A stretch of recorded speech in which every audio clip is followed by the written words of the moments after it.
Hello and welcome to episode 57 of Rants and Musings with myself, Rick Adams from practicalcsm.com, with a perhaps quite contentious title for this particular episode: Is Customer Success Leadership Failing?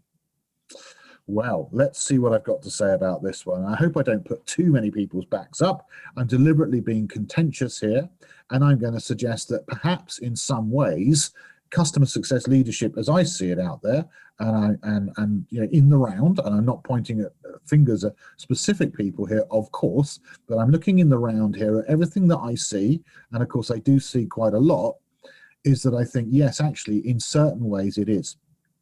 And I think there are a number of reasons for this. So why might CS leadership be failing? Well, I think it is very difficult for a leader of a relatively new department to come in and contend with the space that was already there, because you've got to make space out of non-existent space. You've got to push others out the way to create your bit of space within the company. Yeah. So I think that it's actually it's a really difficult job. I think is my start point. Okay. I think that many customer success leaders do not have the senior leadership experience that that you do see in a lot of other department heads.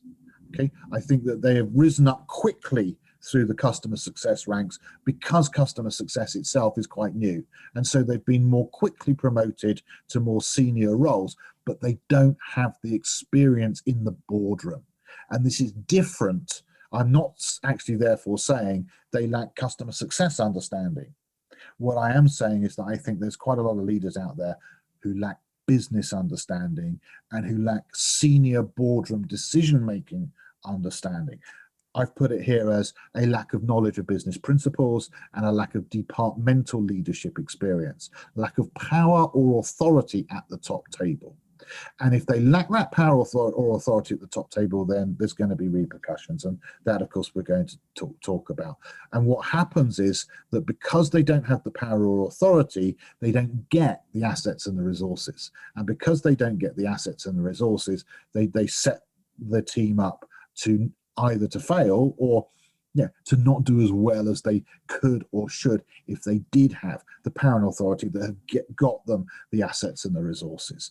And I would say that because of their lack of knowledge of business principles and departmental leadership experience, they end up with a weak vision and not a strong enough mission and not strong enough strategies. And I think that this actually is part of what we see happening around us today. So, okay, so that's the reasoning behind what I'm saying. And what I'm saying is that what we want is we want a leader of the customer success team who has the full support of the senior leaders.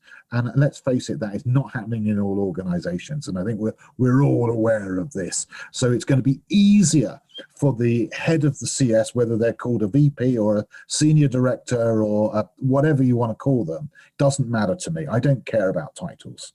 Okay. What I care about is how much support that person has from the CEO, from the CFO, from the investors, if there are investors involved, and from the other members of the board. Okay, if you've got their full support, then you're going to have a much easier ride. If you haven't got their full support, you are going to struggle. Okay, again, it's not big. You're going to be one of the CS leaders more likely who I'm saying, well, you're failing, but it's not your fault. It's because you haven't got the full support of the senior leaders, which may be because, again, you haven't got the experience as a CS leader to get that support. So there may be a little bit of that as well. But nevertheless, we are looking for, and it's primarily the responsibility of those senior leaders to give us this. If they're going to have customer success in their organization, they need to give it their full support. And then they need to give the CS leader authority and independence. It's your budget and it's your decision making. You're not going to report to marketing or to sales. You're going to report direct to the board yourself, just the same as marketing and sales do. And you have the authority to make your own decisions within your remit and your area. This is yours. That's theirs. This is yours. That's really important. So we need that authority and independence to be able to work as a, if you like, a proper department, a proper function of the business that stands on its own 2 feet.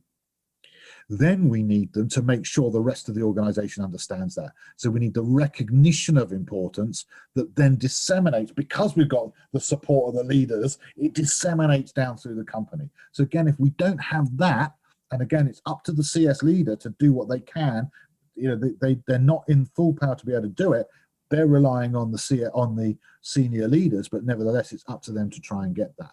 So the recognition of importance within the company is essential, and you have to fight for it sometimes.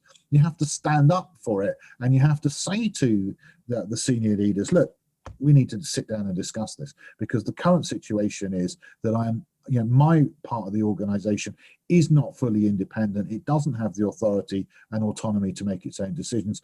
I am not being represented in the same way as my peers in other departments are being represented to the board and by the board. You know, this needs to change, because otherwise we're not going to hit our targets and our vision and our strategy for what you said you wanted customer success to be. So we need our own budget. We need clearly defined targets, so which are completely unambiguous, that say this is what we're going to achieve for the business. Not just this is what we're going to achieve inside our team, but for the business.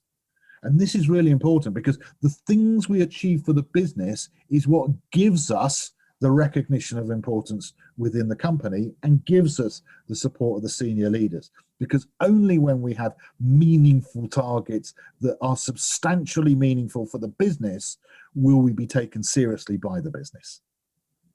Okay, so if we generate value for the business, we will get rewarded by the business. And this is obviously critical. So we need our own budget. We need clearly defined targets that are business outcomes for the company, without which the company will not succeed in its strategies.